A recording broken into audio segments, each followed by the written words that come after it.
Many observers had predicted that Prime Minister Netanyahu's threat to annex parts of the West Bank was simply an election ploy. But back in office, he now says he'll actually do it, and that's got many at the United Nations worried.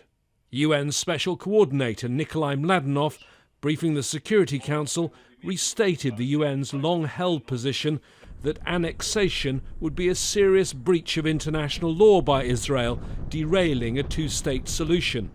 But his response to Palestinian President Mahmoud Abbas's decision to withdraw from all previous agreements and stop cooperation with Israel was perhaps more surprising.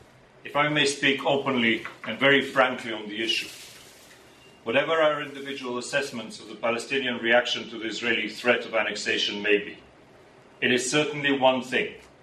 It is a desperate cry for help. It is a call for immediate action. It is a cry for help from a generation of leaders that have invested their life in building institutions and preparing for statehood for over a quarter of a century. In the virtual session, on one point, there was near agreement. Any annexation of any parts of the West Bank, including of settlements only, would represent a violation of international law.